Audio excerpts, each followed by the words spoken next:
Muy buenos días a todas las personas que hoy nos acompañan. Mi nombre es Jimena Celis y soy coordinadora de cambio climático de Polea.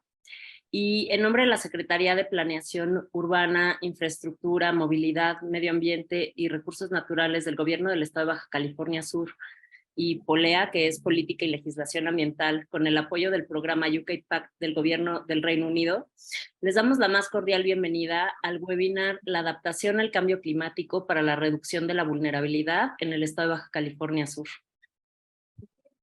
Agradecemos la presencia de las distinguidas personalidades que nos acompañan esta mañana y desde luego de todas las personas que ya se encuentran conectadas. Muchísimas gracias por estar acá, que ya son más de 40 personas. Muchas gracias. Perdón. Asimismo, pues quiero agradecer a Cristina González Rubio, de la Dirección General de Medio Ambiente y Recursos Naturales, así como a nuestros distinguidos ponentes, a Liliana Gutiérrez Mariscal, coordinadora de la Iniciativa por los Mares y las Costas de México, a Héctor Reyes Bonilla y a María Flores López, profesores investigadores de la Universidad Autónoma de Baja California Sur. De igual forma, aprovecho para agradecer al programa México-UK Pact por su valioso apoyo para continuar impulsando estos proyectos que permiten fortalecer a los estados subnacionales para combatir y adaptarnos al cambio climático. Y por supuesto, agradecemos a las personas conectadas por su interés en estos ejercicios de sensibilización que son muy enriquecedores. Para Polea, es un honor trabajar en conjunto con el Estado de Baja California Sur para contribuir al fortalecimiento de sus acciones en materia de cambio climático. Si nos pueden ayudar ahí con un micrófono, por favor. Creo que en materia de cambio climático, pues como sabemos, es uno de los problemas más graves que estamos enfrentando actualmente y cuyos efectos pues tienen una repercusión inmediata en nuestra vida. A lo largo de la última década, hemos atestiguado un incremento en el riesgo de los eventos climáticos y meteorológicos cada vez más extremos, como son las tormentas tropicales más intensas, sequías más prolongadas, inundaciones más severas, así como el continuo aumento en el nivel del mar.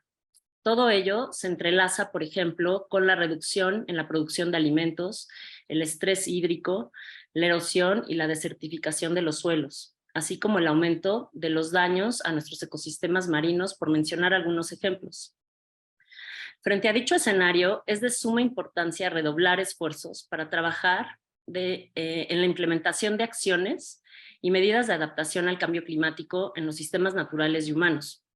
Todo esto a fin de reducir la vulnerabilidad ante los efectos reales y esperados de este cambio climático que ya estamos viviendo. Para consolidar una sociedad resiliente, es necesario, en primer lugar, contar con un marco jurídico sólido que dé paso a la articulación de una política climática estatal que se sustente en instrumentos de diagnóstico, planeación, medición, monitoreo, reporte, verificación y evaluación, y que permita articular medidas enfocadas a la adaptación basada en ecosistemas, en atención de las poblaciones más vulnerables y en la conservación de los ecosistemas y su biodiversidad, tanto en las áreas naturales protegidas como en todo el territorio. Desde luego que el éxito de la adaptación será posible gracias al trabajo coordinado entre las distintas instituciones y los diferentes niveles de gobierno y los diversos sectores de la sociedad. No quisiera finalizar sin antes comentar que para el diseño de las acciones, medidas y actividades para adaptarnos, es necesario contar con el conocimiento sobre las necesidades y los retos que enfrenta cada geografía. Claro que es fundamental tener presente sus áreas de oportunidad. Baja California Sur es un estado particularmente sobresaliente por la gran biodiversidad que alberga, con su extenso litoral, el más grande de México. No obstante, por su ubicación geográfica, se encuentra especialmente vulnerable ante los efectos adversos del cambio climático, por lo que es vital unir sinergias para fortalecer y afirmar a una Baja California Sur sustentable. Para seguir fortaleciendo el trabajo que llevamos a cabo para la elaboración de una propuesta de ley de cambio climático para el estado de Baja California Sur, hemos desarrollado un sitio web de participación abierta cuyo enlace les compartimos, en el cual pues pueden compartirnos sus opiniones para el diseño de esta propuesta a través de un cuestionario que se encuentra disponible. Entonces les pedimos mucho que nos ayuden a participar porque la voz de todas y todos es sumamente relevante para la construcción de esta ley de cambio climático. Ahora sí, sin más, pues le cedo la palabra a Cristina González Rubio, técnica de la Dirección General de Medio Ambiente y Recursos Naturales de la Secretaría de Planeación Urbana, Infraestructura, Movilidad, Medio Ambiente y Recursos Naturales. Adelante, Cris. Muchas gracias, Jimena, por tu amable introducción. Muy buenos días a todos y todas. Es un gusto y un gran honor estar aquí presente acompañado de ustedes y poder realizar nuestro segundo webinar de adaptación al cambio climático en este marco, ¿no?, del proceso de elaboración de la Ley de Cambio Climático del Estado de Baja California Sur. Como todos sabemos, y ya muy bien lo mencionó Jimena, la crisis climática ha acentuado muchos factores que comprometen la disponibilidad de los recursos, tanto en el presente como en el corto plazo. Hemos visto también y somos testigos todos los californianos de los desastres que se provocan con el paso de los huracanes. Y combinado con el estrés sequía que tenemos en Baja California Sur, con el estrés hídrico que bien está presente en nuestro estado, con el aumento en el nivel del mar que afectaría a nuestras zonas costeras, somos un estado meramente costero, la escasez de alimentos que tenemos, todo esto hace que nuestra región sea muy vulnerable. Y por tanto considero que debe ser compromiso y responsabilidad de todas las generaciones presentes el de realizar acciones individuales y como sociedad para lograr disminuir estos impactos negativos. En este sentido, queremos dar un agradecimiento muy especial a nuestras panelistas, a Liliana, María, a nuestro panelista Héctor. Sabemos del esfuerzo, de su dedicación, de la pasión con la que realizan su trabajo, buscando un beneficio común, el aprovechamiento sustentable de los recursos naturales, el impulso a nuestras comunidades costeras y rurales, y la lucha por la inclusión y la equidad de género en sus actividades y sus trabajos. Gracias por estar aquí.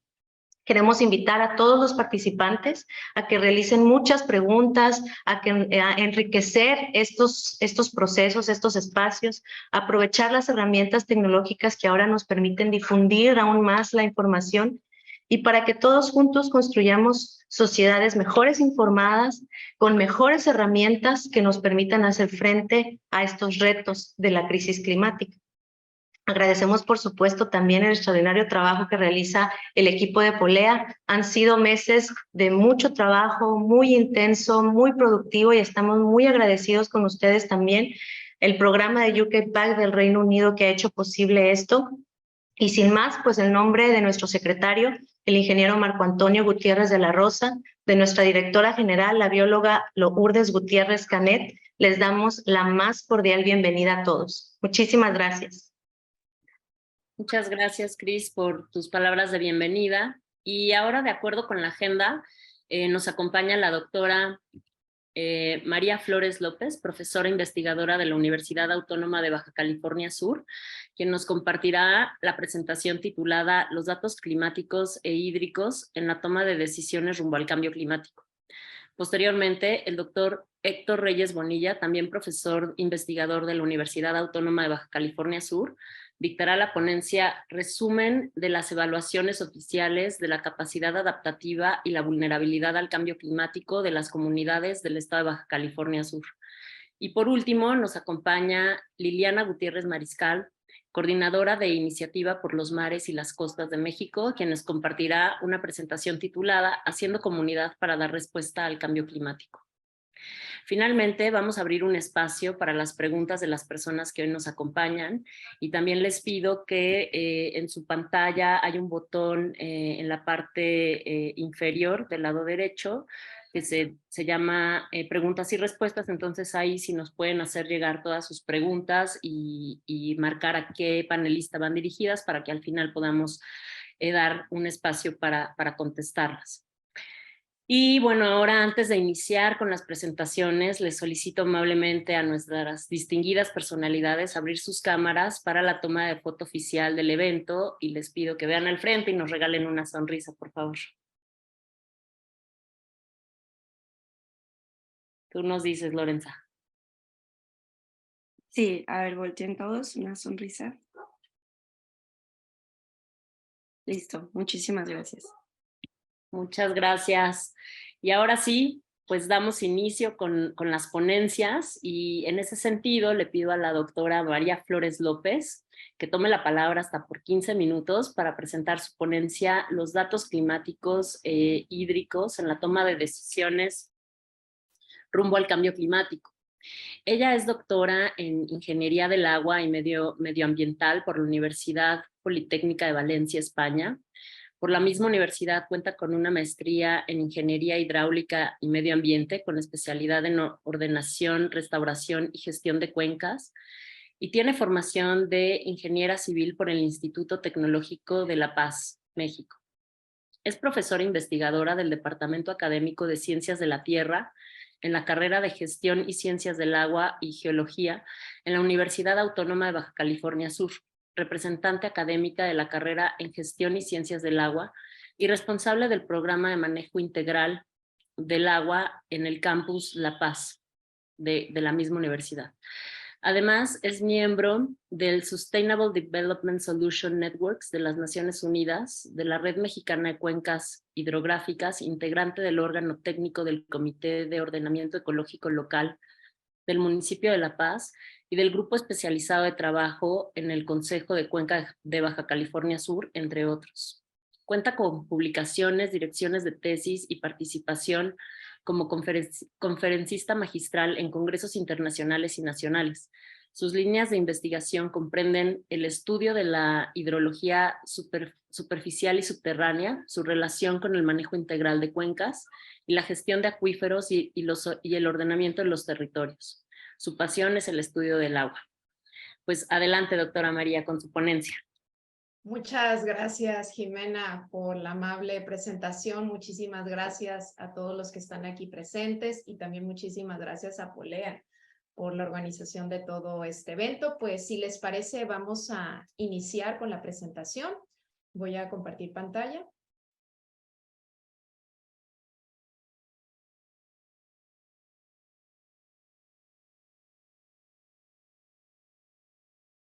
Muy bien. Bueno, la presentación con la que vamos a iniciar el evento del día de hoy se denomina Los datos climáticos e hídricos en la toma de decisiones rumbo al cambio climático. Primero que nada, me gustaría expresarles por qué decidí abordar este tema y tal vez no otro. Creo sin duda que este es uno de los elementos fundamentales, son los cimientos que ahora sí que sustentan muchas de las decisiones futuras encaradas al cambio climático. Es decir, si no tenemos la suficiencia y calidad de datos climáticos e hídricos que argumenten y sustenten nuestras actuaciones, pues estamos un poco perdidos. Entonces, creo que sí que es importante voltear a ver este insumo, esta parte muy básica, muy inicial, que sin ella, evidentemente, el resto del procedimiento se tambalea e incluso se confunde. Entonces, bueno, por eso elegí este tema tan interesante. Vamos a empezar entonces la presentación explicando a qué nos referimos con la toma de datos climáticos e hídricos y sobre todo la relación o el vínculo que tiene con la toma de decisiones. Sí que es verdad que, como bien me lo mencionó en un inicio Jimena, la situación tan peculiar, característica y vulnerable que vivimos en el estado de Baja California Sur es completamente circunstancial. Entonces, sí que es verdad que tenemos que aprender a entender cómo funciona nuestro entorno medioambiental y también adaptarnos a la realidad que tenemos a 2022. Entonces, hablando del tema agua, que ahora sí que es el tema que me define y me gusta, me apasiona, tenemos que tener claro las circunstancias tan áridas y secas que tiene nuestro estado de Baja California Sur. Somos la entidad más seca de todo México, de hecho, ¿no? Es un dato, es un fact, es un hecho, ¿no? Entonces, ¿cómo poder gestionar el agua, la energía, los recursos naturales que tenemos disponible, teniendo una condición de carestía tan compleja como esa? Entonces, creo que aquí el tema del cambio climático, la vulnerabilidad que mencionaban previamente mis antecesoras a eventos extraordinarios y torrenciales, estando en una península como tal, al sur de la península Baja California Sur, en un contexto biogeográfico muy especial, rodeados del Golfo de California, rodeados del Océano Pacífico, con ahora sí que la cobertura vegetal tan típica y característica que tenemos en Baja California Sur, muy diferente en ocasiones al resto de entidades de la República Mexicana. No tenemos una población exacerbada hasta ahora, excepto en los puntos turísticos, que sí que están creciendo poblacionalmente de manera muy acelerada. Entonces son condiciones muy características que ahora sí que condicionan nuestra vida y el futuro de nuestra entidad. Entonces, si nosotros queremos empezar a plantear y tomar decisiones encaradas a proyectos o escenarios futuros de cambio climático, ¿qué es lo primero que necesitamos para toda la audiencia que me está escuchando? Necesitamos datos, registros de cómo se está comportando, cuál es la conducta. En este caso voy a referirme a la conducta del clima, las condiciones atmosféricas, pero también las condiciones del ciclo hidrológico. Entonces, dice por ahí la diapositiva algo muy interesante. Los datos climáticos son un recurso valioso, muy valioso. Pero ¿qué pasa cuando no tenemos registros suficientes? Y ahorita me estoy refiriendo únicamente a la cantidad, ni siquiera llego al término de calidad, ¿no? ¿Qué sucede realmente cuando no tenemos suficientes registros y recursos, tanto climáticos como hídricos? Bueno, lo siguiente que precede y que va ligado y vinculado es la incertidumbre, ¿sí? Porque cuando tú no tienes un dato obtenido en campo, pues tienes que llegar a él ahora sí que de una forma paralela o adyacente, ¿no? Aproximaciones satelitales, etcétera. Entonces, ¿qué podemos hacer como sociedad, como comunidad, como gobierno, como dependencias, como academia, como tomadores de decisiones, para realmente tener un fundamento muy sólido en cuanto al registro de datos en campo? Y de hecho coloco por ahí en la diapositiva una frase de Talas, ¿no? El secretario general de la OMM, de la Organización Meteorológica Mundial, que es una frase que a mí me encanta y de hecho la digo mucho en mis cursos de modelación hidrológica. Si nosotros ponemos, aunque se escuche un poco coloquial, si nosotros colocamos basura en los modelos de predicción, vamos a obtener basura. Entonces, eso realmente nos coloca en un panorama donde los inputs, los insumos que nosotros estemos colocando en los modelos de predicción, de pronósticos, de eventos hidrometeorológicos extremos, inundaciones, sequías, etcétera, deben de estar respaldados por datos en campo. Entonces, sí que es verdad que al inicio del año yo vi en internet muchísimos titulares, ¿no? Hay un montón de entidades, municipios de la República Mexicana que están paliando una sequía muy grave que ya viene incluso del 2021. No hay agua, sucede lo de la ciudad de Monterrey, que es completamente mediático, yo creo que para todo el país, ¿no? Entonces, ahí empieza como que otra vez a tomar relevancia el tema del agua en nuestro país. Pero eso no es una condición puntual del 2022, o sea, venimos realmente arrastrando un panorama muy complejo que en buena parte se fundamenta por el título de la charla. Entonces, si nosotros estamos hablando de la meteorología o la climatología, una parte fundamental es recopilar esas variables en campo. Así, tan sencillo como se está escuchando, pero tan profundo en la práctica. Datos de precipitación. Y me refiero no solo a la precipitación acumulada en 24 horas. Necesitamos saber cuál es la intensidad de lluvia. Así sea 0 milímetros, que es lo que sucede en BCS durante muchos meses, hasta que llega ahora sí que el periodo húmedo, tenemos que tener registrada esa cifra. Y cuando llegue un evento de precipitación, sea torrencial u ordinario, registrarlo en campo y saber las variaciones cada 10 o 5 minutos de esa lluvia. Y bueno, ahora realmente estoy hablando de precipitación, pero eso se puede llevar a temperaturas mínimas, máximas, aforos, caudales, etc. Entonces, en hidrología, por ejemplo, que es la ciencia que estudia el agua, una serie climática indispensable para poder trabajar con modelación, mínimo debe tener 30 años de duración. Entonces, para todos los que me están escuchando ahora mismo, uno podría pensar, pues hombre, 30 años que esté funcionando un pluviómetro, una estación climatológica, un pluviógrafo, un limnígrafo, hombre, pues no es tanto 30 años. Pero resulta que cuando nosotros ya nos adentramos en la realidad medioambiental del contexto hídrico en México, no es tan fácil encontrar ni tan sencillo localizar estaciones o dispositivos que tengan series temporales tan largas.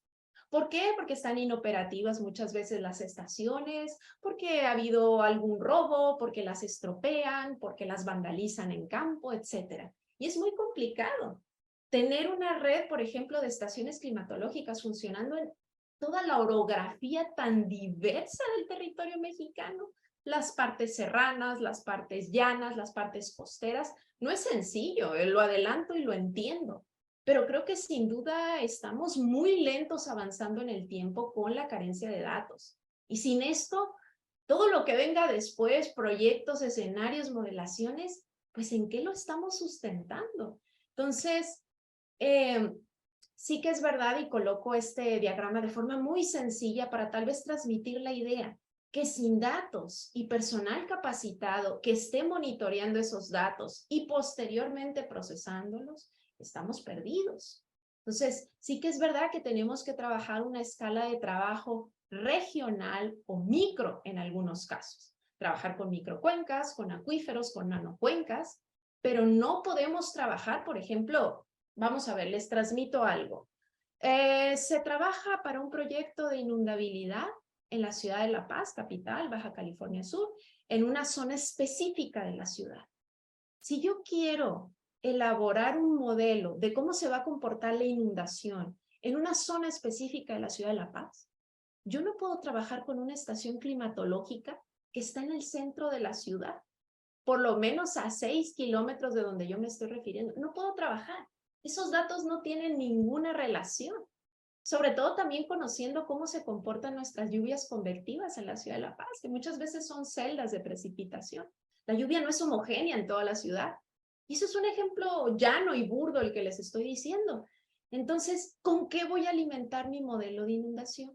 ¿Con qué voy a alimentar mi modelo de erosión de aquí a 15, 20 años si no tengo lo básico que son datos?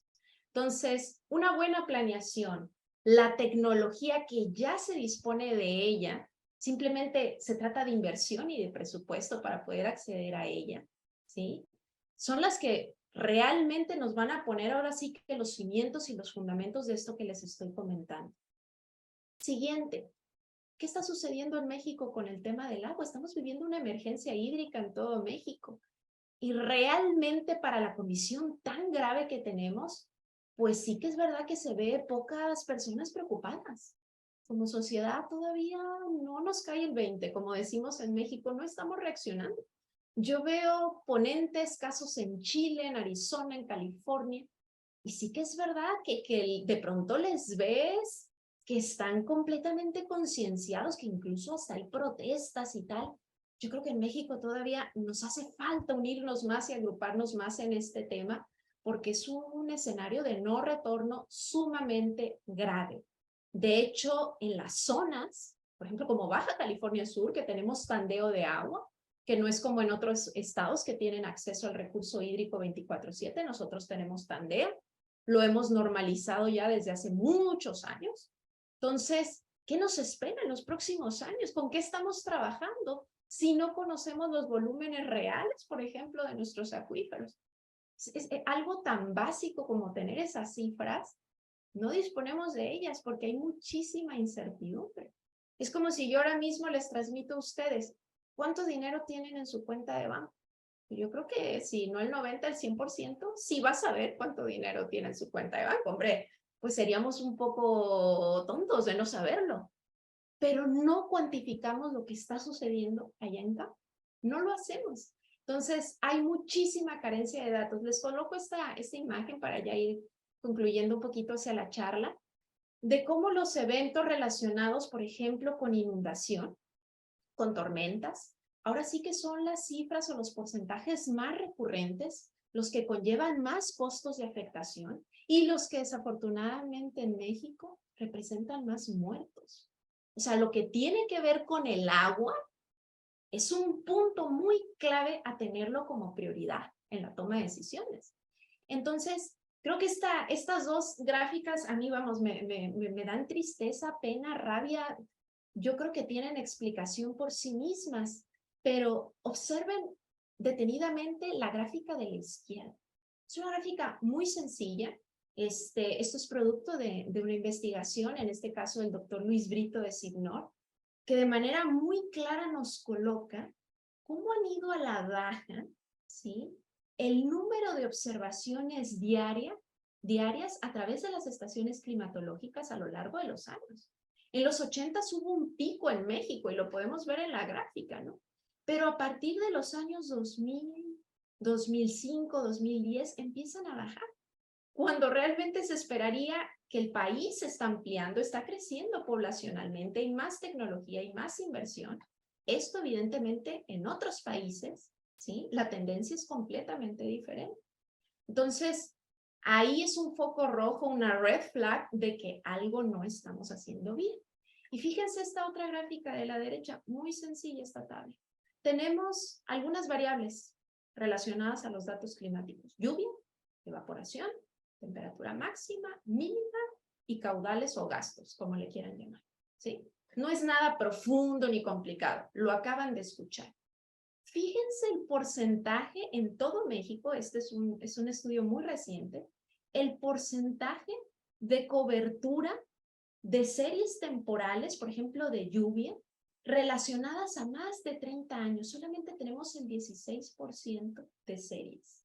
Y si queremos series un poquito más largas, estar trabajando de los años 70 o los 80, obviamente el número se reduce. Y eso porque estoy hablando de la lluvia. Si nos vamos a otras variables, van a haber cambios. Entonces, ¿cómo se puede hacer lo siguiente si lo inicial ya se está tambaleando? Entonces, va un poco por ahí la charla, ¿no? Es un ejercicio de reflexión, de concienciación de qué está pasando, y que cuando ya te adentras a este mundo, este escenario, de donde obviamente pues tienes que plantear proyectos, escenarios, lo primero con lo que tienes que trabajar son datos. Y alguien me podría decir, hombre, María, pues hay estimaciones satelitales, etcétera. Fenomenal, a veces las tenemos que usar, pero un dato registrado en campo es un dato registrado en campo y ese no tiene comparación.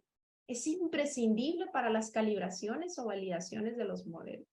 Entonces, ¿cuáles son los escenarios por mejorar? Obviamente en tema de agua tenemos muchísimas tareas todavía a nivel país y BCS. BCS, por ejemplo, el tema de captación de agua de lluvia, aguas residuales, nada más le estamos otorgando un uso al agua y no tenemos ahora sí que varios usos, el reciclaje del agua. ¿Qué está pasando con nuestras concesiones destinadas al riego, a la agricultura? Pero algo que no se nos debe olvidar, ¿por qué se le está otorgando tan poca inversión y tan poca ocupación a todos estos dispositivos, a toda esta instrumentación de monitoreo en campo? Y en este caso, bueno, trabajo con el sector hídrico, me refiero al Servicio Meteorológico Nacional, la Comisión Nacional del Agua. Pero si nos movemos tal vez a otros sectores, que quizás mis colegas lo puedan constatar, también hay esta carencia de datos. Entonces, seguimos ya en una época moderna, vertiginosa, vanguardista, pero para estos temas vamos a la baja. Entonces, sí que en mi caso, como investigadora, como profesora, como también muchas preguntas a veces del estudiantado, ¿por qué hay tan pocas estaciones climatológicas? Y simplemente un dato interesante, no tenemos estaciones hidrométricas en Baja California Sur. ¿Qué es una estación hidrométrica? La que mide, ahora sí que la escorrentía, el gasto. No las tenemos, no estamos midiendo nuestras escorrentías. Entonces, cuando tenemos un evento ciclónico, que tenemos ese enorme caudal que escurre por nuestros arroyos, que no tenemos ríos en BCS, no lo estamos monitoreando. Ahora sí que cada 5, 10, 15 minutos no hacemos esa labor. Entonces, cuando nosotros ahora sí que nos dedicamos a planear hacia el futuro, ese dato tan sencillo, esos litros por segundo o esos metros cúbicos por segundo, no lo tenemos. Entonces, ahí es donde empieza la complejidad. Y bueno, coloco algunas gráficas relacionadas a este tema, ¿no? Que creo que es fundamental, la inversión y el presupuesto. O sea, son actuaciones que cuestan y que deben de tener una planeación, una estrategia. Entonces, si no se destina el recurso previamente, pues va a ser muy difícil que esto siga operando. Entonces, concluyo ya mi charla con esta frase de la esquina inferior izquierda donde dice: a partir de una medición precisa, la exposición de los riesgos o a los riesgos, la modelación de estrategias, ¿no? Para mitigar, transferir esos riesgos, esas exposiciones, esas vulnerabilidades, van a pasar por estimaciones de pérdidas, ¿sí? En diferentes escenarios futuros. Pero a medida que nosotros tengamos tecnología de datos, es un insumo vital para que el proceso o la toma de decisiones asociadas al cambio climático vaya bien sustentada. Y esa frase es súper interesante. Las soluciones que estemos implementando hoy van a permitir salvar vidas de aquí a 30, 50 años. Entonces tenemos que reaccionar. Esto realmente debe de ser algo colectivo, ¿no? Y pues nada, por mi parte espero no haberme excedido en el tiempo. Muchísimas gracias por su atención a toda la audiencia y bueno, a todo el equipo de trabajo. Ese es mi contacto. Muchísimas gracias. Muchísimas gracias, doctora María, por su excelente ponencia y como bien dice, pues estos son temas de seguridad nacional, ¿no? Así los tendríamos que estar viendo. Y bueno, pues aprovecho también para agradecer a todas las personas que están conectadas, a los municipios de La Paz, Comondú, Los Cabos, Mulegé, muchísimas gracias por estar. Y pues ahora toca el turno, perdón, de la exposición. Resumen de las evaluaciones oficiales de la capacidad adaptativa y la vulnerabilidad al cambio climático de las comunidades del estado de Baja California Sur, que será conducida por el doctor Héctor Reyes Bonilla, profesor investigador de la Universidad Autónoma de Baja California Sur. El doctor Héctor es biólogo marino y es biólogo en marina y pesquerías por la Universidad de Miami. Es miembro del Sistema Nacional de Investigadores Nivel 3 y de la Academia Mexicana de Ciencias. Obtuvo el reconocimiento de la Conservación de la Naturaleza 2012, otorgado por la Semarnat, y ha sido miembro del Consejo de la Sociedad Internacional de Arrecifes Coralinos y representante de la región Pacífico Oriental en la Red Global de Monitoreo de Arrecifes Coralinos del Programa de Naciones Unidas para el Desarrollo. Evaluador del estatus de especies por la NOM 059 de Semarnat del 2010 y la lista roja de la Unión Internacional para la Conservación de la Naturaleza.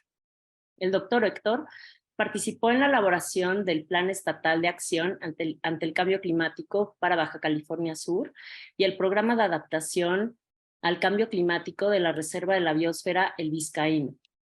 En años recientes y en conjunto con agencias del gobierno federal, organizaciones civiles, confederaciones pesqueras y académicos, ha encabezado el análisis de vulnerabilidad al cambio climático para más de 12,000 comunidades costeras y facilidades acuícolas de 17 entidades y estudios de riego para los 200 principales recursos pesqueros del país. Adelante, doctor Héctor, cuenta con 15 minutos para su ponencia. Gracias. Quería ver si lo podían poner porque mi computadora anda fallando. Gracias. Listo, ya estamos ahí. Bien, bueno, buenos días a todos. La idea de la plática es dar a conocer a la gente cuál es la imagen que se tiene en el gobierno federal sobre la capacidad adaptativa y la vulnerabilidad del Estado. Existen ya una serie de análisis que ahorita voy a describir, que ha realizado sobre todo el Instituto Nacional de Ecología y Cambio Climático y luego el Instituto Nacional de Pesca, INAPESCA, que describen la situación a nivel nacional y hacen, digamos, comparaciones, ¿no? Entonces les voy a comentar básicamente esto. La siguiente, por favor. La idea son 4 temas, ¿no? Primero, que ustedes conozcan la situación del Estado ante el cambio climático. ¿Cuáles son las presiones que ya sabemos a partir de los modelos de cambio climático que tiene las Naciones Unidas?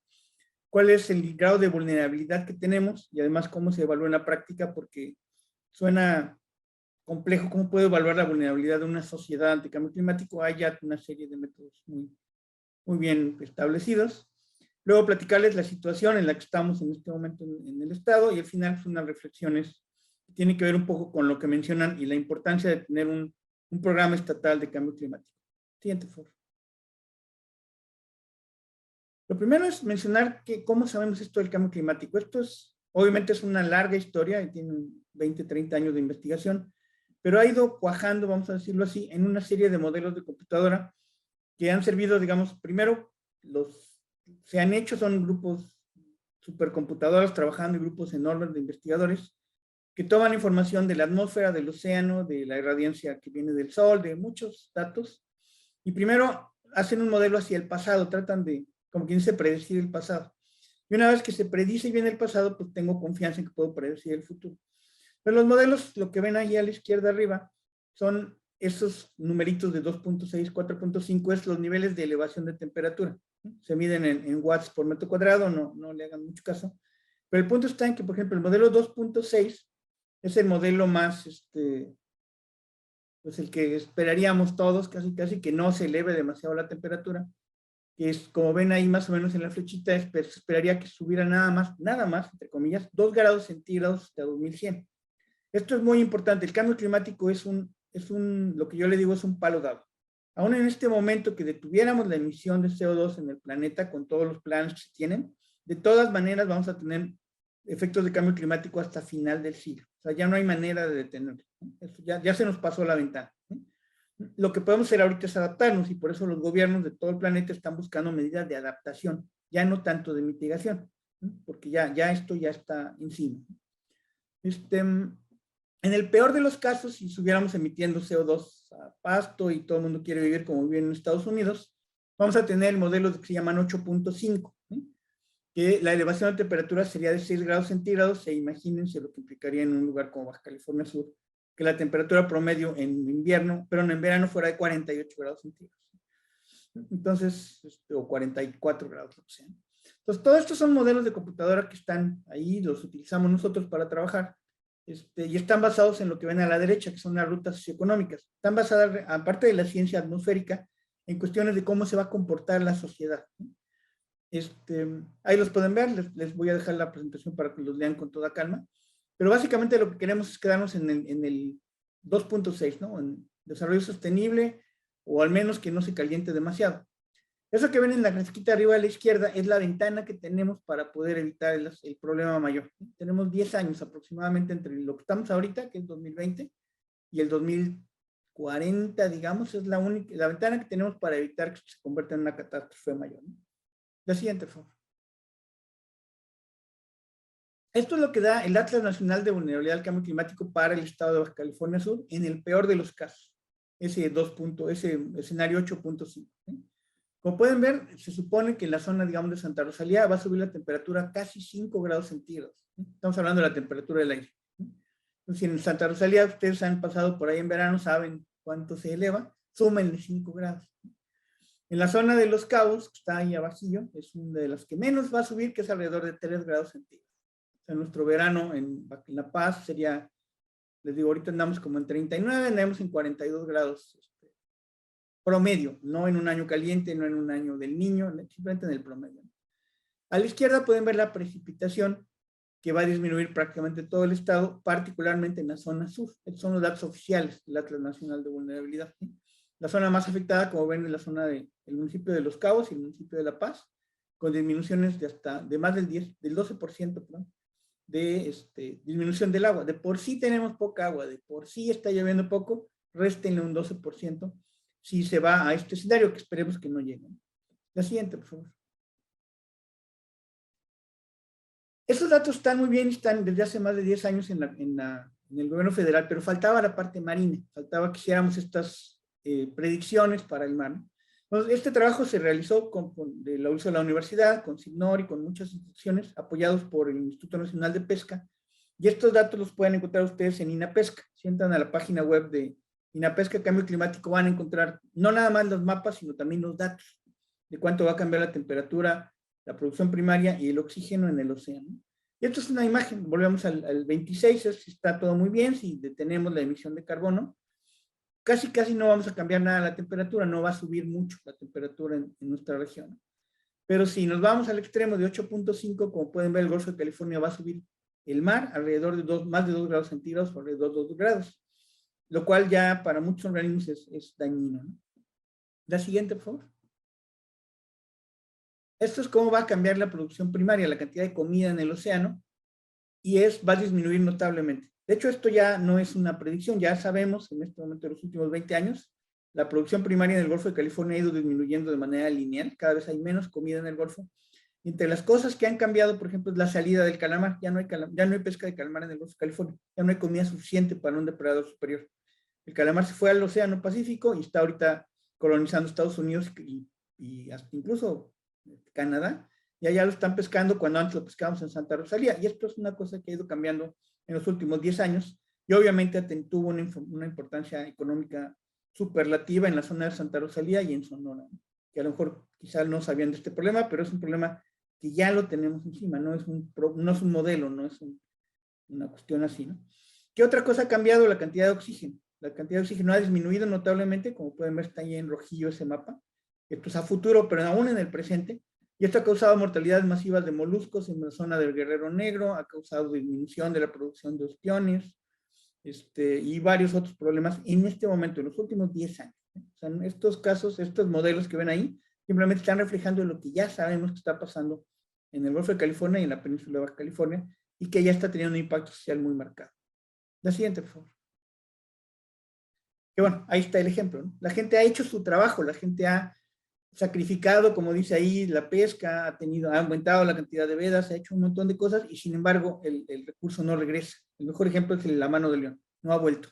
Y no ha vuelto porque no hay oxígeno, no puede volver. Y no va a volver, es el punto importante. No vamos a tener más mano de león, ¿sí? En esas zonas particulares donde disminuyó el oxígeno, ¿no? Y la comunidad está esperando, haciendo su trabajo, creyendo que va a volver y pues no va a volver. Y esto regresa a lo que decía la doctora Zeta Flores, o sea, estos datos los tenemos apenas recientemente, hace 10 años, 15 años no se tenían. No podíamos explicar por qué la mano de león se había ido. Creíamos que era simplemente sobrepesca. Y no fue sobrepesca, fue cambio climático. Y ahorita, si vamos a sacar mano de león, la tenemos que sacar del Golfo de California, donde hay un poco más de oxígeno. Entonces, esto ya es un problema, les digo, presente en el estado, junto con, ahí lo que ven en el dibujito, las cada vez mayores cantidades de tormentas muy fuertes, la elevación de temperatura, la disminución del oxígeno, y la elevación del nivel del mar. Todo eso ya lo tenemos en este momento. Siguiente, por favor. Pues bueno, el gobierno federal evalúa la vulnerabilidad socioeconómica. Eso que ven ahí es el modelito de cómo lo hace. Suma la exposición, que es qué pasa con el cambio de temperatura, con el cambio de lluvia, con el cambio de oxígeno en el mar, lo que ustedes gusten. La suma la sensibilidad, que es una cuestión social, ¿sí? Por ejemplo, una sociedad o una comunidad que tiene muchos niños y adultos mayores es muy sensible, porque no puede reaccionar a un cambio, por ejemplo, de la temperatura o una lluvia extrema. Hay muy pocos adultos como para poder paliar el problema, ¿no? También si no tiene vías de comunicación, pues se queda atrapada, ¿no? Si llega una lluvia torrencial, te quedas aislado, y si te quedas aislado, pues tienes muchos problemas sociales. Y obviamente, pues, si no hay información, si la gente no tiene electricidad o no tiene internet, o lo que ustedes gusten, como pasa en muchísimos de los ranchos aquí en Baja California Sur, es muy sensible, porque ni siquiera te puedes enterar que algo está cambiando o va a pasar. Eso lo restamos a la capacidad adaptativa, la sociedad se puede adaptar. ¿Cómo nos podemos adaptar? Con mejor escolaridad, con subsidios de parte del gobierno, con apoyo de organizaciones civiles, con más gente ocupada, trabajando y por lo tanto generando dinero y por lo tanto teniendo posibilidades de guardar y utilizarlo en caso que tengamos una inundación, un daño en mi casa o lo que sea. Entonces, este modelo se suma, es más bien social, y da la vulnerabilidad que les voy a presentar ahorita los datos. La siguiente, por favor. ¿Qué tan vulnerable es el estado de Baja California Sur? Para que se den una idea, ¿sí? Eso que ven a la izquierda es el número de localidades que registra INEGI. Si pueden ver, casi el 70% están en una altitud entre 0 y 50 metros, o sea, pegados a la costa, que es donde existe la mayor potencial de daño por cambio climático. A la derecha tenemos las localidades que tienen más de 100 habitantes, que son son 120. Todas las localidades del estado de Baja California Sur son localidades pequeñas, que por lo tanto son muy susceptibles.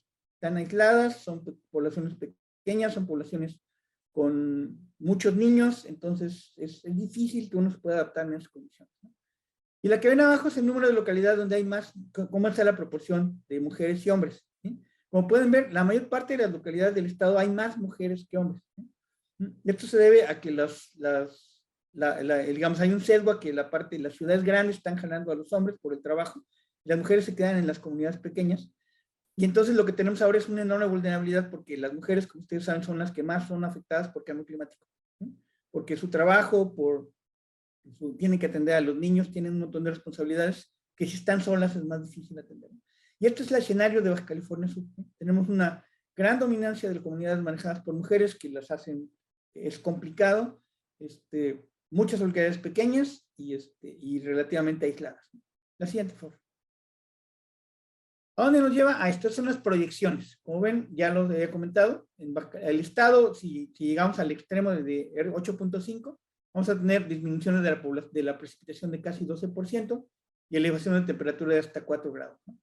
Aún en el mejor escenario va a subir la temperatura al menos 1 grado centígrado de aquí al 2040 y al menos va a disminuir la precipitación va a aumentar al principio y luego va a disminuir en el estado. ¿No? La siguiente, por favor. Eso ya es, bueno, la situación por municipio, la pueden encontrar, no voy a ir más rápido, es más o menos el mismo patrón en general. Hay una cuestión muy importante, si se fijan, nada más hay 4 municipios que el gobierno federal tiene datos. ¿Sí? El municipio de Mulegé no existe para el gobierno federal en relación a la evaluación de cambio climático. No tienen información, que es lo que decía la doctora Zeta Flores. ¿Sí? Es como si no existiera. Y eso obviamente es un problema para el Estado, ¿no? Tenemos uno de los municipios más grandes en el cual no tenemos ninguna información de cómo puede estar el cambio en la precipitación o el cambio en la temperatura. Siguiente, por favor. Bueno, ahí está el número de temperatura. Más rápido para la siguiente.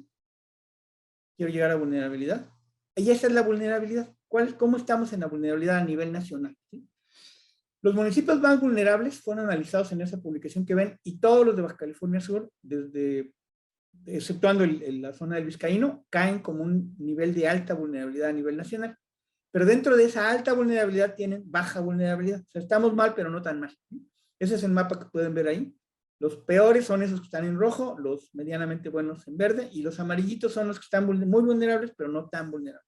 Es decir, todo el estado de California Sur prácticamente, de latitud de Santa Rosalía hacia abajo. La siguiente, por favor. En las comunidades costeras, el estudio de INAPESCA está aquí, y estos son los valores que tenemos de exposición. Esto es una escala de 0 a 1, que la tiene, 1 es donde existe la mayor exposición a nivel nacional, nada más extraje los datos de Baja California, y como ven la mayor exposición la tienen Los Cabos, porque es donde reciben más ciclones y otro tipo de cosas. ¿No? La mayor susceptibilidad la tiene el municipio de Comondú, ¿no? Por estas cuestiones que platicábamos de mujeres, de educación y de aislamiento. La mayor capacidad adaptativa la tiene Mulegé, curiosamente, ¿no? Quizá en parte porque no dependen tanto de la pesca y otros motivos. Y al final, la vulnerabilidad más alta la tenemos en Comondú. El municipio de Comondú es el más vulnerable de todos desde el punto de vista marino. Fíjense la diferencia en relación a la visión terrestre. ¿Sí? En la visión terrestre, el más vulnerable era otro. Lo que tenemos que hacer es combinar esta información, que en este momento ya lo estamos haciendo, para sacar un valor, digamos, promedio de toda la comunidad, tanto la parte marina como la parte terrestre en el estado. Eso está en proceso, pero ya se está haciendo. La siguiente foto. La ficha climática, para cerrar, es algo que ya salió, que lo publicó el INEC en este año, y tiene que ver con la cuestión legal. ¿Cómo andamos en relación a la legislación para poder enfrentar todos estos problemas? ¿Sí? El estado de Baja California Sur es uno de los 3 estados en peor condición para enfrentar el cambio climático. Solamente tenemos 6 herramientas disponibles de 17 herramientas legales. Obviamente, por algo estamos haciendo este trabajo, porque ni siquiera tenemos una ley de cambio climático. ¿Sí? Estamos en una de las peores condiciones a nivel nacional. Nos falta el Atlas Estatal de Riesgo, nos falta el Plan Estatal de Movilidad, nos falta la Ley Estatal de Cambio Climático y otras 10 legislaciones que estados como Chiapas, estados como lugares como la Ciudad de México o como Yucatán ya tienen. Estamos extremadamente débiles desde el punto de vista legal para enfrentar el cambio climático, y esto es reconocido. Son datos del gobierno federal, ¿no? Ni siquiera son datos de una ONG o que yo saqué de una investigación propia. El gobierno federal reconoce que Baja California Sur, Nayarit y Nuevo León son los que están en peor condición para enfrentar el cambio climático, y lo que mencionaban hace rato de Monterrey es una clara evidencia de lo que estamos diciendo. No lo pueden enfrentar. La siguiente, por favor. Para terminar, ¿cómo podemos reducir esta vulnerabilidad? ¿Cómo podemos enfrentar este problema? Podemos disminuir la susceptibilidad o bien aumentar la capacidad adaptativa. El clima ya no va a cambiar, ya tenemos el cambio climático. ¿Qué implica disminuir la susceptibilidad? Necesitamos mejorar la zonificación, no construir en zonas que se van de inundación en época de lluvias, no poner en lugares, en corrientes o en cauces de río, ¿no?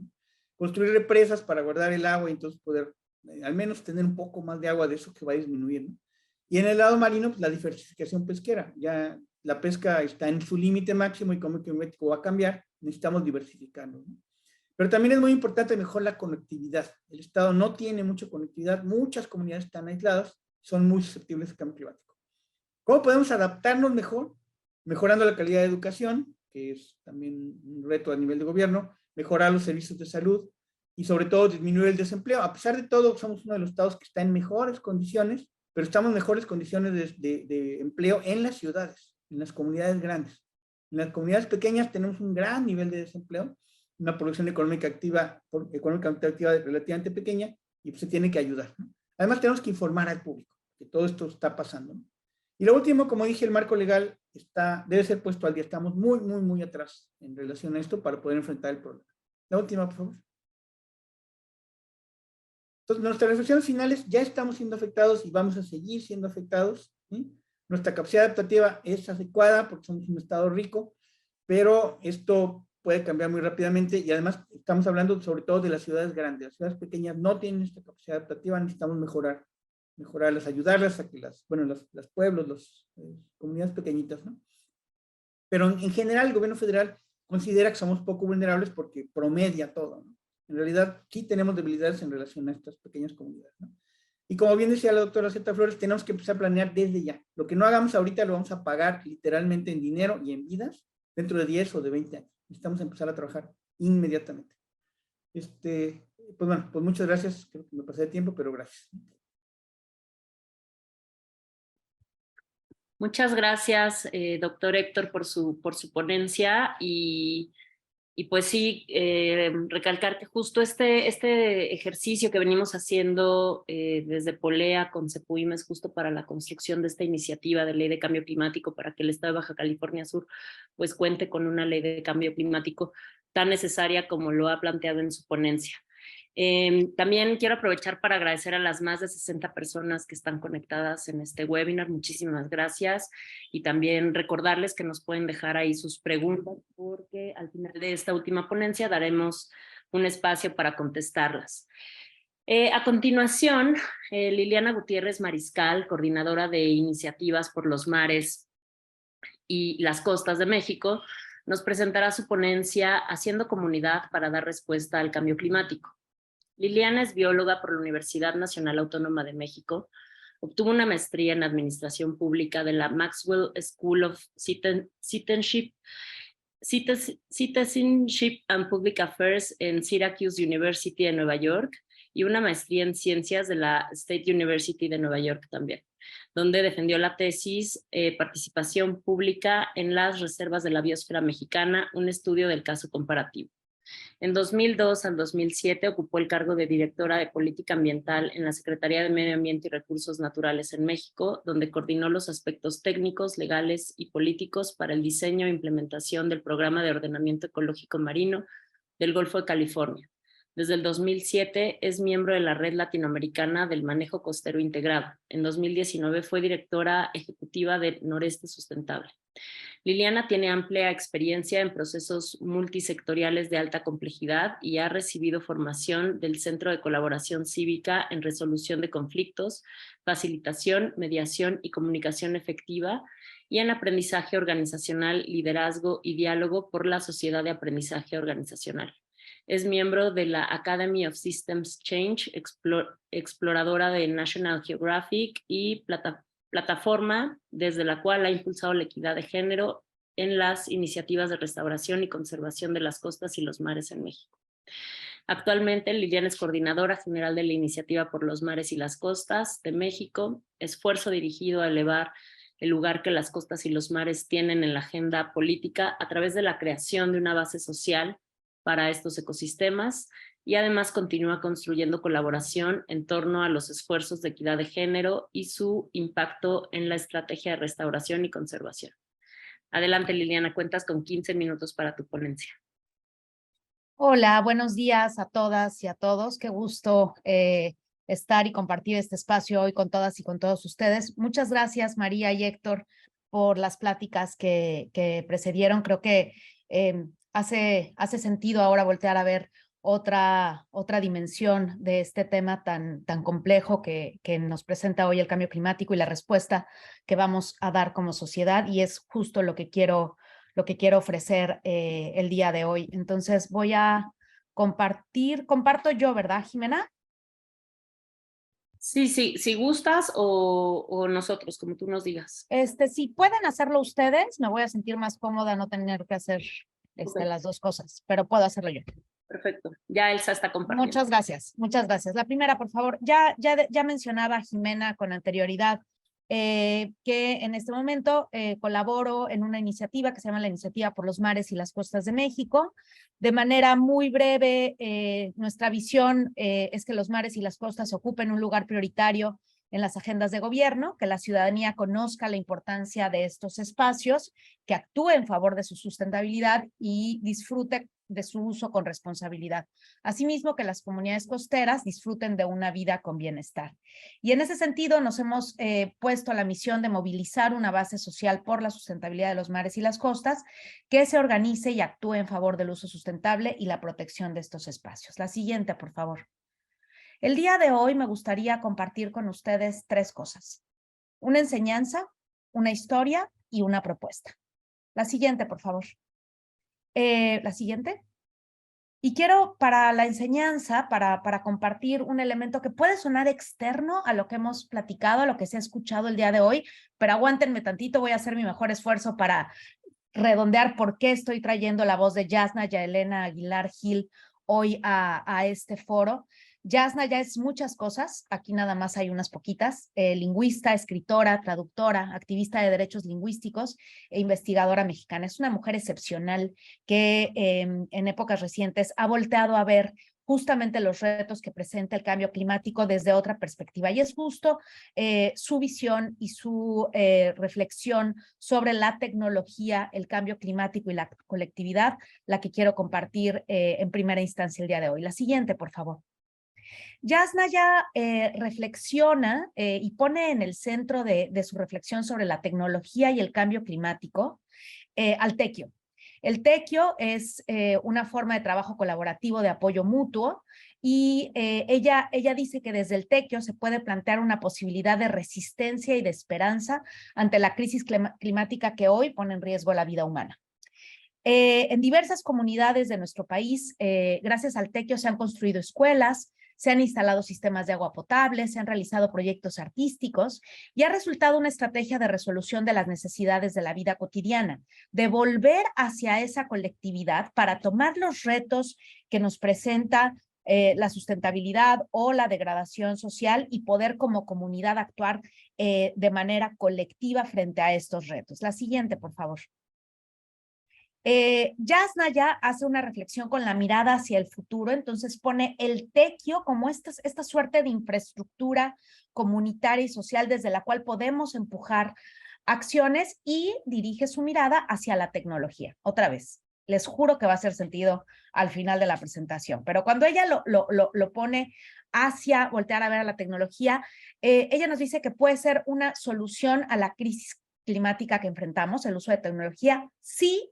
Y aquí viene el poder de su reflexión: sí, si ponemos la creación y la inventiva tecnológica al servicio del bien común.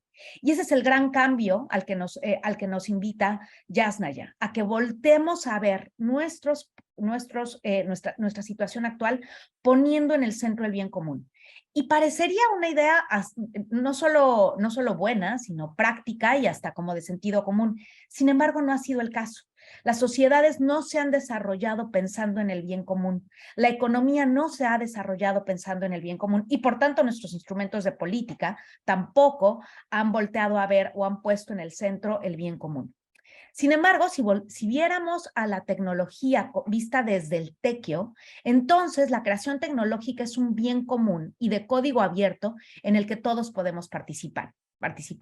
Y ante la emergencia climática actual, pues es urgente replantear un desarrollo tecnológico que ponga en relieve la dignidad y no el crecimiento económico infinito como fin único. Necesitamos replantear los valores desde los que vamos a usar la tecnología, pero también estas cosas tan impactantes, tan necesarias y tan bellas de las que nos habló María y Héctor. El conocimiento científico también tiene que poner al centro el bien común por las razones que María y Héctor dijeron tan tajantemente. Ya es un palo dado, ya vamos tarde y estamos hablando de la vida de seres humanos.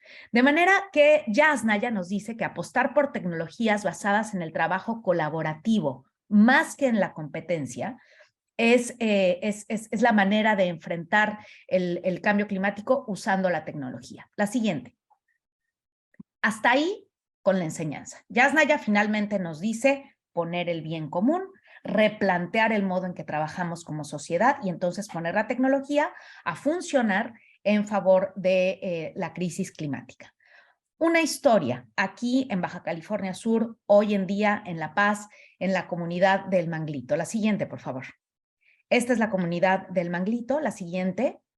Es muy conocida en ciertos círculos porque hace algunos años pescadores, pescadoras, comunidad se organizaron para restaurar un banco de callo de hacha. Más adelante vamos a hablar de por qué estos bichitos, los moluscos, son tan importantes dentro de las soluciones basadas en la naturaleza para hacer frente al cambio climático. Se organizaron y lograron la restauración, la siguiente, exitosa de el banco de callo de hacha y pues sacaron de una laguna muy deteriorada y de una laguna con serios problemas ambientales, pues lograron sacarle esto, ¿no? Estas delicias que todos conocemos. Hasta ahí, un éxito. Muy bien. La pregunta es cómo sostenemos eso en el tiempo. La siguiente. Y aquí es donde traigo la enseñanza de Yasnaya.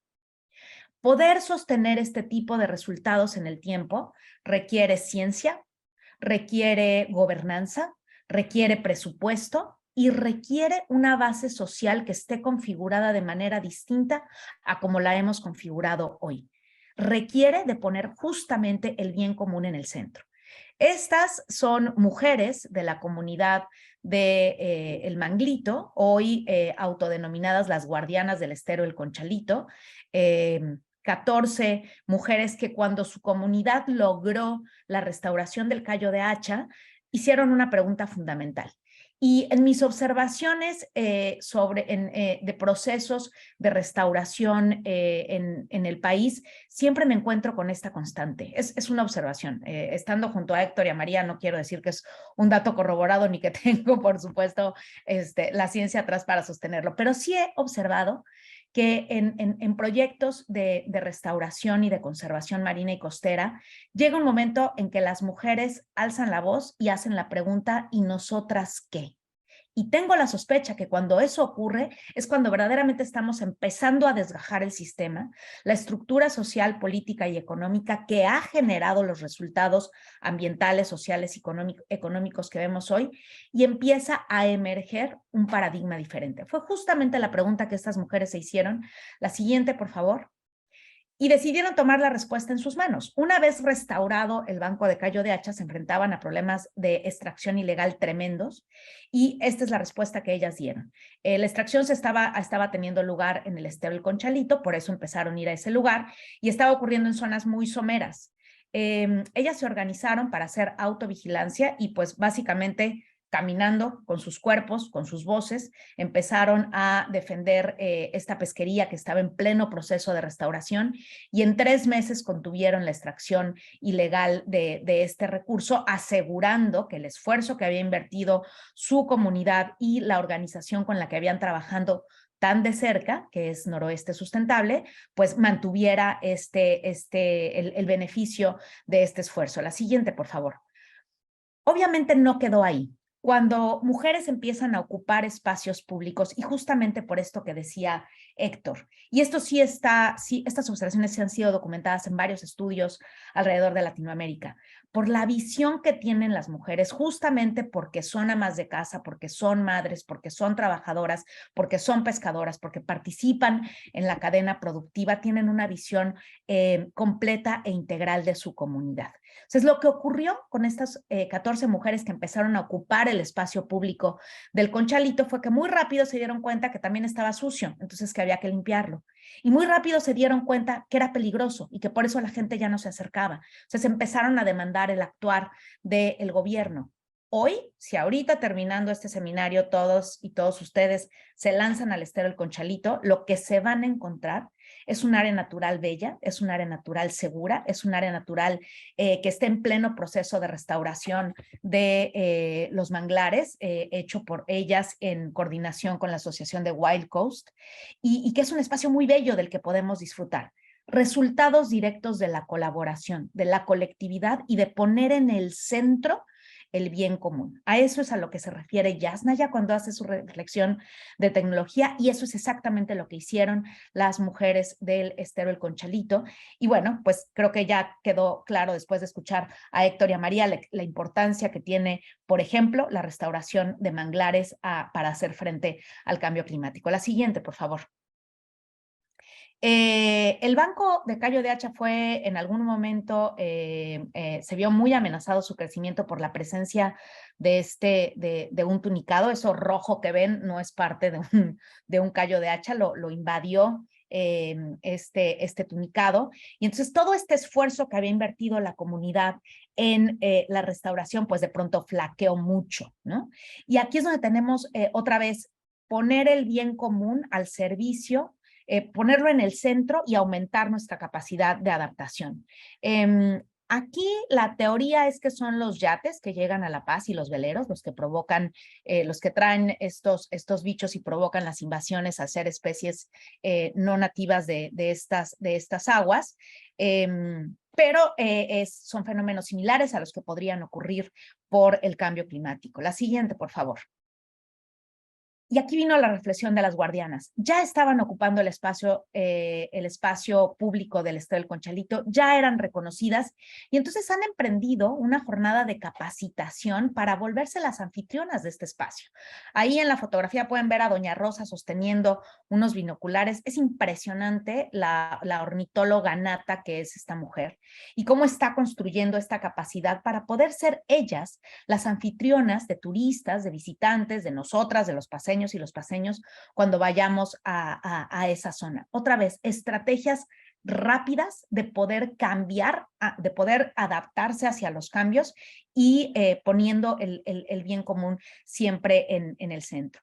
Estas mujeres, además de haber controlado la extracción ilegal de cayo de hacha, de haber limpiado el Estero del Conchalito, de haber iniciado una red de colaboración con diversas organizaciones de La Paz para la restauración y conservación de estos espacios. La siguiente, se han vuelto voceras, también se han capacitado, por ejemplo, en buceo. Ellas no buceaban y un día Cheli ahí que está haciendo la seña de estamos muy bien, un día ella se preguntó ¿por qué no buceamos?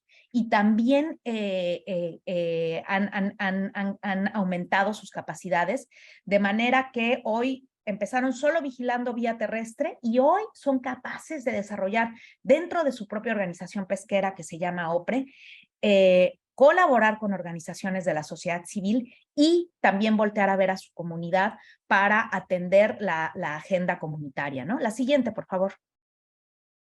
Se han vuelto voceras, se han vuelto conectoras, se han vuelto, han ejercido este liderazgo colectivo para armar, por ejemplo, una agenda en común con el gobierno que atienda los retos de su comunidad. Entonces, no solo es la pesca, no solo es la restauración del manglar, no solo es la construcción de capacitación, sino también es la mirada a cómo levantamos a la comunidad ante los retos tremendos que vamos a tener. Yo no sé ustedes, pero cuando yo veía los datos que nos enseñaba Héctor sobre la productividad del Golfo de California, pues es ahí, es a ellos y a ellas a quienes directamente van a ser los primeros, o ya están siendo los primeros impactados por estas cosas. Me comentaba el doctor Urbán también, o escuchaba al doctor Urbán decir que también, por ejemplo, las poblaciones de ballenas que están llegando a lugares como Puerto Chale, Bahía Magdalena, la Laguna de San Ignacio, que también ahí vamos a empezar a ver impactos debidos al cambio climático. Entonces, díganme si no es fundamental poner el bien común de las comunidades, atender a su capacidad de autoorganización para empezar a generar una serie de estrategias que nos permitan adaptarnos a esta nueva realidad. La siguiente, por favor. Ellas también se han vuelto han puesto mucha energía, mucho interés en conocer los retos de otras comunidades. Ahí están en Bahía Quino, platicando con otras mujeres que tienen proyectos también de restauración de moluscos bivalvos en Bahía Quino y intercambiando experiencias desde la comunidad de cómo podemos poner el bien común en el centro y aumentar nuestra capacidad de adaptarnos al cambio climático. La siguiente, por favor. Para terminar, una propuesta. Hemos hoy escuchado, la siguiente, por favor, hablar de ciencia, de comunidad. Estamos en el marco de un proceso importantísimo que está viviendo nuestro estado, que es la creación de la ley de cambio climático. Y la verdad es que mi invitación es a que tenemos una oportunidad única hoy en este estado de trabajar desde todos los frentes donde nos sea posible, de que científicos como Héctor y María continúen generando toda esta cantidad de conocimiento que nos va a permitir una toma de decisiones acertada, oportuna, con rigor, que el gobierno de Baja California Sur, con grupos como Polea, siga impulsando la creación de un marco legal de vanguardia y que también apostemos a voltear a ver ese potencial de actuar colectivo que hay ya hoy en nuestras comunidades de Baja California Sur. En México no existe una política de restauración de recursos marinos como tal o de pesquerías. Existen políticas para fomentar la producción, para fomentar el uso y existen políticas para conservar los recursos. Pero el cambio de paradigma que hoy tenemos que dar es que lo que necesitamos hacer es restaurar procesos ecológicos, restaurar pesquerías y restaurar la conectividad social y el tejido social en nuestras comunidades. La ley de cambio climático ofrece una oportunidad única para que Baja California Sur se ponga a la vanguardia hoy voy a hablar de 2 temas muy concretos, pero hay muchos más, y empiece a dictar la política que este estado, la visión que este estado quiere seguir como respuesta al cambio climático. Creo que estamos ante una oportunidad única de, desde la ley de cambio climático, generar una estrategia estatal de restauración con énfasis en moluscos. Y ahí estos bichitos sí son espectaculares a la hora de hablar de adaptación al cambio climático, porque para crecer esas conchas, pues sacan dióxido de carbono del ambiente y lo capturan, porque proporcionan hábitat, entonces son restauradores de procesos ecológicos en el agua, porque limpian el agua y porque su cultivo no requiere de input externo. En el caso de la experiencia en la comunidad del Manglito, se hizo restauración de 2 especies y hoy están trabajando también con ostión, pero en el caso, por ejemplo, del callo de hacha, lo que hicieron fue dejar de pescarlo y monitorear su crecimiento, porque ahí sí la acuacultura es complicada en el caso del callo de hacha. En el caso de la almeja catarina, esa sí se puede cultivar y se puede regresar al medio ambiente para aumentar los núcleos reproductivos naturales y propiciar la restauración de las poblaciones in situ.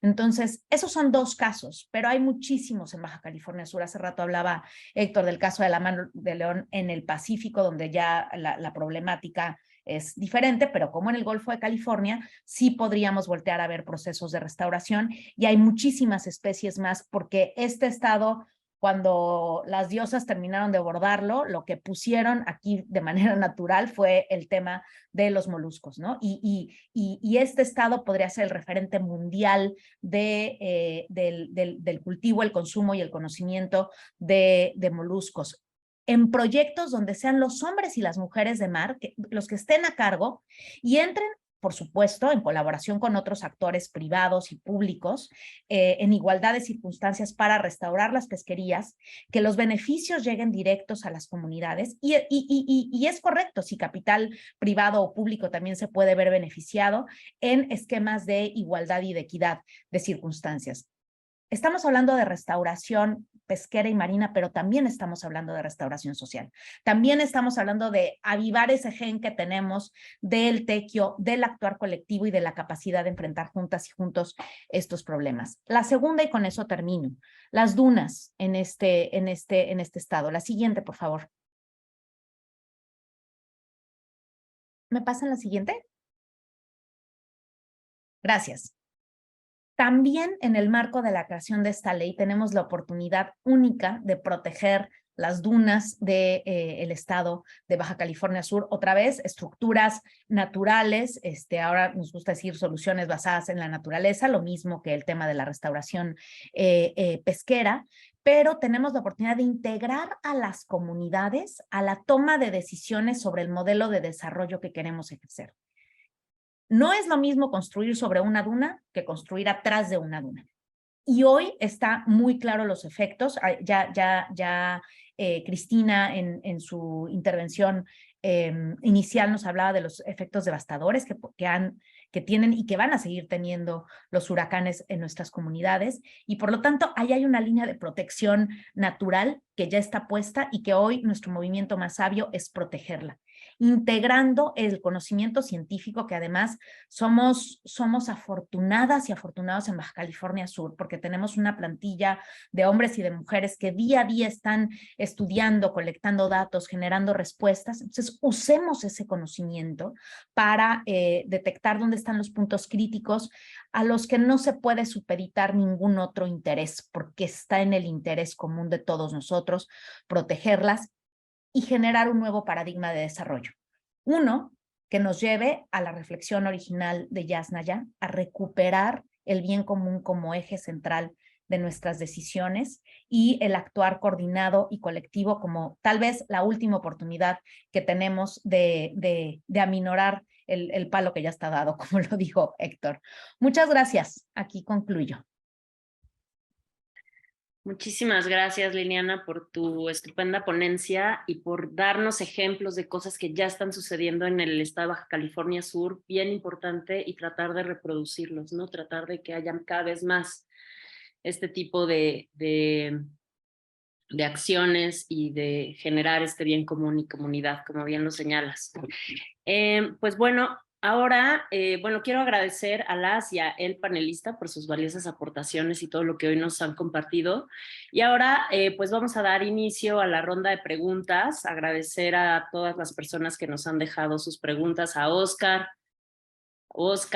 varias de Oscar, a Diana, a Santiago, muchísimas gracias, a Alejandro por ahí, y bueno, pues voy a ir seleccionando algunas también porque ya traemos un poquito el tiempo encima. También le pido a los panelistas, si leen algunas, quisieran contestar directamente desde el Zoom, también les pido lo puedan hacer por cuestiones de tiempo. Pero bueno, doy lectura a la primera de Oscar. Dice: hola, buen día, muy interesante la información, gracias por compartir tan valioso e importante mensaje. Una pregunta: ante la problemática de escasez de agua, o sea, el estrés hídrico que ya padece Baja California Sur, ¿existen proyectos viables actuales para la desalinización del agua del mar que puedan aprovecharse y se pueda usar para consumo humano? Ahí no sé si María, Héctor, Liliana, también Cris, si quisieran contestarla. Adelante, María. Gracias. Muchas gracias también por la pregunta a Oscar Vélez. Bueno, la técnica de la desalinización es una técnica que se implementa alrededor del mundo, es decir, tal vez ahora mismo nosotros, pues es un tema polémico, al cual todavía hay cierta temerosidad en Baja California Sur, pero sí me gustaría dejar claro eso, ¿no? Es una tecnología que se lleva a cabo en diversas partes del mundo, no estamos descubriendo el hilo negro. ¿Cuál tal vez aquí sería la preocupación en BCS? Sobre todo que estamos trabajando con acuíferos costeros adyacentes a la línea de costa, aquí en la península de Baja California. Pues el tema de la desalinización sobre todo serían los residuos, la salmuera, el tema energético y los costos de operatividad. Entonces, a día de hoy todavía no conozco a profundidad un estudio, un proyecto que sustente de forma posterior cuáles serían esas consecuencias. Entonces, repito, tenemos una grave condición hídrica, el estrés que nos aqueja es muy problemático, pero la desalinización a una escala macro en zona turística, pues mira, yo tengo mis dudas y mis reservas precisamente por ese tema medioambiental, que yo creo que deberíamos ir con un poquito más de cautela y reserva y precisamente ampararnos en estudios. Entonces, esa parte por ahí tal vez sería lo que podría responderle al colega. Muchísimas gracias, María. Doy lectura a otra porque afortunadamente tenemos muchísimas preguntas. A ver, otra de Oscar y luego paso a otro ponente, a otro panelista para dar también espacio a más personas. Dice, ¿qué o cuáles municipios cuentan con su plan de acción climática actualizado y vigente? Ahí, no sé, Cris, si tú nos puedas ayudar a contestar y de paso si puedes contestar más sobre también una que ya contestaste u otras que te parezcan. Sí, muchas gracias Jimena y a todos los panelistas, Liliana, María, Héctor, y gracias a todos los que están participando con preguntas. En particular, los planes de acción climática, tenemos el Plan Estatal de Acción Climática que se publicó en el 2013, requiere de su actualización y va muy acorde también a la otra pregunta que hiciste, Oscar. Estamos en eso, estamos ahorita ya por iniciar un proceso de licitación para actualizar nuestro inventario de gases, de emisiones de gases y compuestos de efecto invernadero, y esto nos va a permitir actualizar nuestro Plan Estatal de Acción ante el Cambio Climático. En cuanto a los planes de acción climática municipales, sabemos que el Ayuntamiento de La Paz y de Los Cabos ya inició, ¿no?, con este proceso. El del Ayuntamiento de La Paz está como a la mitad, ¿no?, de su proceso, y esperamos en el siguiente año, con apoyo de Gobierno del Estado, impulsar a que se termine ese instrumento, ¿no? El de Los Cabos sabemos que está en desarrollo.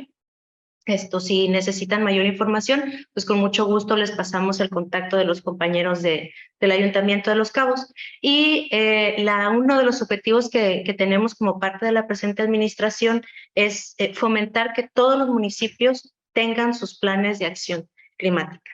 Eso es por un lado. También los atlas de riesgo, ¿no?, que todos tengan sus atlas de riesgo y vulnerabilidad actualizados, ¿no?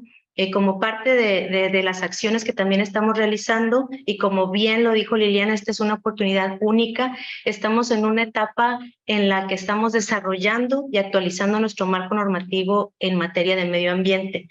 Estamos con la Ley de Cambio Climático, que ya todos lo sabemos. Estamos también participando en la propuesta de la iniciativa de Ley de Prevención y Gestión Integral de Residuos con un enfoque de economía circular. Estamos también participando en la actualización de nuestra Ley de Equilibrio Ecológico y Protección al Ambiente. Estamos iniciando los trabajos de colaboración para entrar a una etapa de movilidad sustentable. O sea, sabemos que aquí en nuestro estado el sector que más emisiones a la atmósfera genera es el sector transporte y movilidad. Entonces estamos también haciendo acciones respecto a ese tema. En colaboración con el ayuntamiento vamos a implementar el siguiente año el programa de monitoreo de calidad del aire. O sea, ya hay recursos comprometidos para ejercerlos el siguiente año. Este año en particular ha sido de muchas gestiones, ¿no? Aparentemente pareciera que no hacemos nada, pero realmente la gestión implica tiempo, implica coordinación, implica el tener, ¿no?, los actores clave que generen, ¿no?, esa conexión y el poder desarrollar y materializar, ¿no?, las acciones y los proyectos que necesitamos, ¿no? Y Oscar tiene muchísimas preguntas y me parecen todas muy importantes. Quisiéramos entrar en comunicación contigo. Si tienes algo que te gustaría agregar, ¿no?, que forme parte de un insumo más para nuestra Ley de Cambio Climático, bienvenido. Tienes a las puertas abiertas tanto del equipo de Polea como del equipo de la Dirección General de Medio Ambiente y Recursos Naturales. Y pues si hay algún otro colega, participante, panelista que quiera ahondar más, pues bienvenidos, ¿no? Estamos aquí para escucharlos y para hacer de este proceso un proceso participativo en el que todas sus opiniones sean consideradas, y lo que ustedes consideren pertinente, pues estamos a la orden. Muchas gracias. Muchas gracias, Cris. Y leo ahora la pregunta de Diana Treviño. Dice, ¿cuál consideran que sería la mejor metodología para evaluar los daños al ecosistema debido al cambio climático? Y ahí no sé si alguno de nuestros panelistas quisiera contestar. Héctor. Sí, lo que pasa es que depende del ecosistema. La semana pasada más o menos salió la Semarnat publicó 12 manuales diferentes para monitoreo de los ecosistemas de México.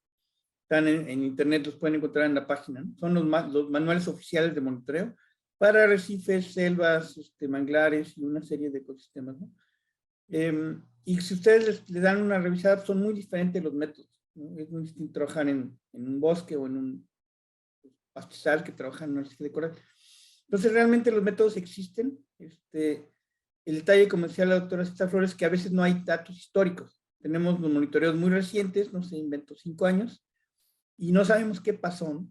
O cómo era antes. Entonces, partimos de una línea base que puede estar un poco sesgada, pero se tiene que hacer de esa manera, ¿no? En Baja California Sur está muy bien el monitoreo marino en ese sentido, pero curiosamente el terrestre no tanto. El monitoreo terrestre está un poco rezagado en relación al monitoreo marino. Se han confiado, digamos así, como quien dice, mucho en los satélites, como decía la doctora Zeta Flores, pero no es tan preciso, no es tan fino, ¿no? Y sí, ahí tenemos esa deficiencia, tenemos que hacer más trabajo en monitoreo, sobre todo en las zonas de desierto y demás, que no tenemos como muy buena información. Pero son métodos diferentes y se puede evaluar, digamos, entre comillas, sin ningún problema. En este momento lo que está haciendo ya no es tanto evaluar, digamos, la composición de animales, sino los servicios ambientales, ¿sí? Por ejemplo, en el caso de la parte marina están evaluando en el sitio particular qué tanto está produciendo de pesca, qué tanto está secuestrando de carbono por los manglares, etcétera, porque es una evaluación mucho más acorde con lo que tienen los famosos objetivos del milenio que tiene la ONU, que ya no es tanto descriptivo, sino realmente es algo que genera información que puede ser utilizada inmediatamente para manejo. Muchas gracias, Héctor. Voy a leer una de Santiago. Dice, excelentes presentaciones. Pregunta a la doctora, supongo que es la doctora Liliana, ¿qué opinión tiene sobre el enfoque de adaptación basada en comunidades? Y me gustaría responder desde el marco del pensamiento sistémico. Cuando me preguntan si las estrategias deben ser de arriba para abajo, de abajo para arriba, de la derecha a izquierda, de la izquierda a la derecha, o dónde ponemos el énfasis, creo que la complejidad es tal cuando hablamos de cambio climático. Hay tantos factores involucrados, lo habíamos comentado antes, ciencia, política, gobernanza, comunidades, que la manera de atender la complejidad pues es imitándola, ¿no? Y es justamente trabajar desde todos los frentes posibles con dos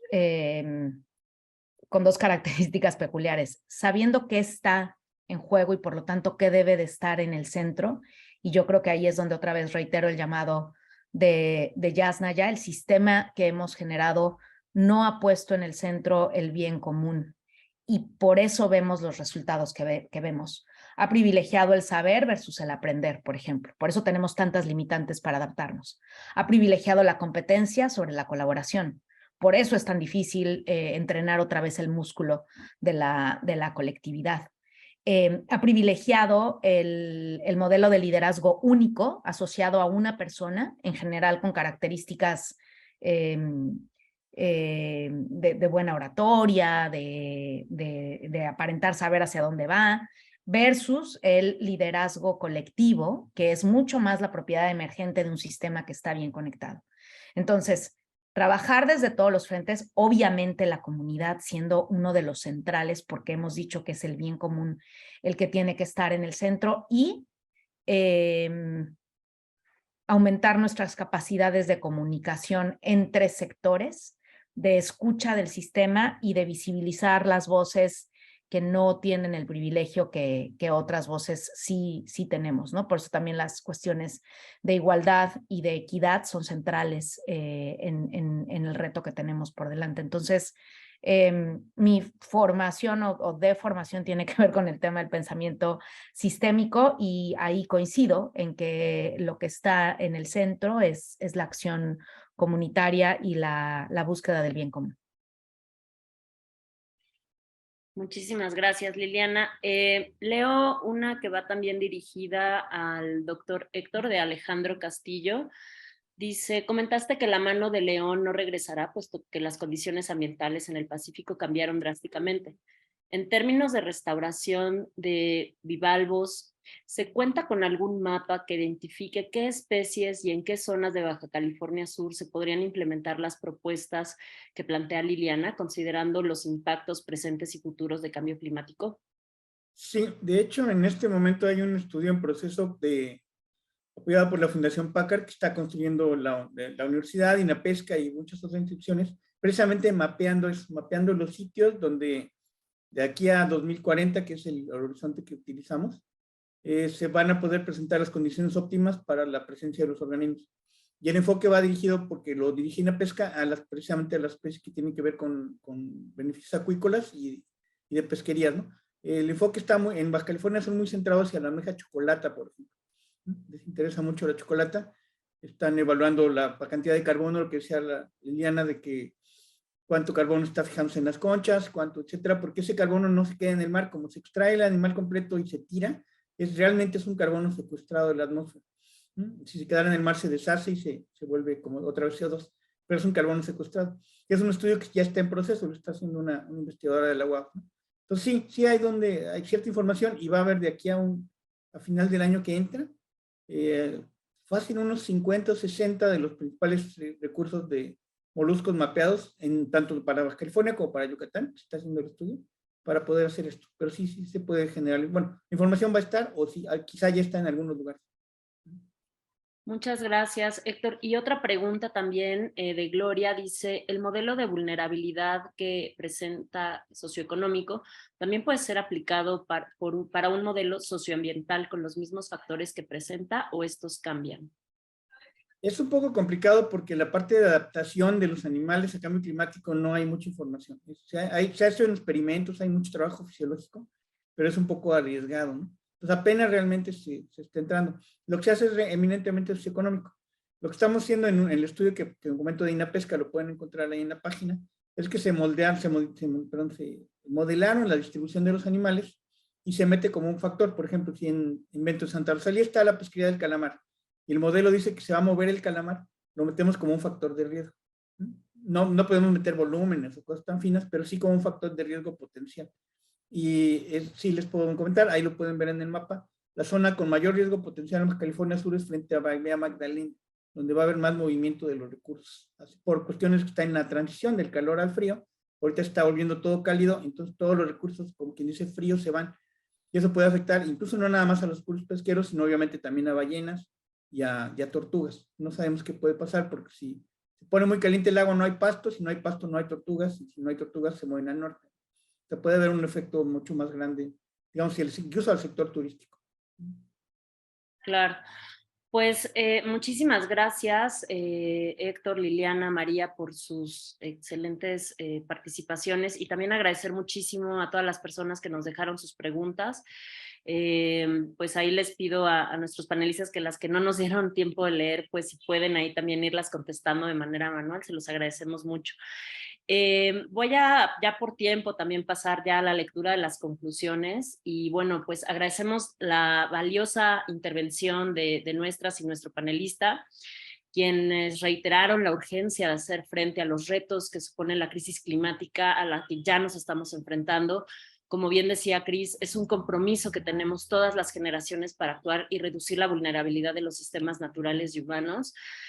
Hace unos momentos la doctora Flores apuntaba que existe una alarmante carencia de datos, por lo que resulta vital contar con una adecuada planeación y tecnología que brinde los cimientos para combatir la emergencia climática e hídrica que amenaza a México y en particular a Baja California Sur. Por ello es fundamental contar con registros, datos climáticos e hídricos que sustenten la toma de decisiones en materia de cambio climático. Y como lo indicaba el doctor Héctor, ya no hay manera de detener las consecuencias del cambio climático, por lo que es vital comenzar a diseñar, implementar estrategias y acciones para adaptarnos, especialmente en los estados peninsulares, como es Baja California Sur, que presentan ya un gran potencial del daño, ¿no? ante el cambio climático. Y bajo este panorama, pues resulta fundamental comenzar a atender estos impactos diferenciados del cambio climático y cómo afectan de manera particular también a las mujeres. Y en ese sentido, la bióloga Liliana pues resalta el papel que tenemos las mujeres en la lucha climática, ejemplificando con Chalito, a través de liderazgos colectivos y del trabajo comunitario y de poner el bien común en el centro, ¿no? Podemos potenciar las acciones orientadas a incrementar la capacidad adaptativa y a reducir la vulnerabilidad a los efectos adversos que el cambio climático y la temperatura pues nos están llevando.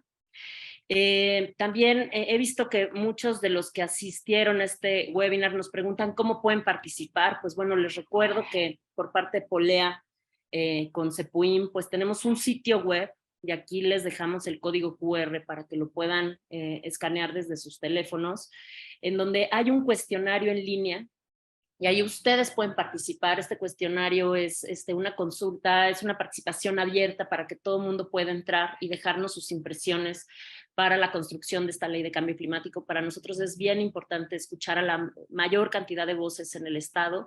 Entonces les invitamos que participen en este cuestionario, que lo compartan con sus amigos, con colegas, con su familia, para que más gente pueda entrar a contestarlo con todos los municipios del Estado de Baja California Sur.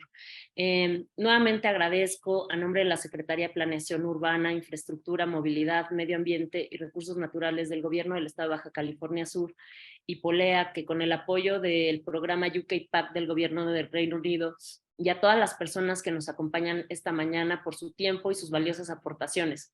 Este webinar está en las redes sociales de Polea, por lo que los invitamos a consultarlas. Entonces, pues muchísimas gracias nuevamente y que tengan muy buen día, muy buena tarde acá ya en Ciudad de México y pues hasta muy pronto. Muchísimas gracias.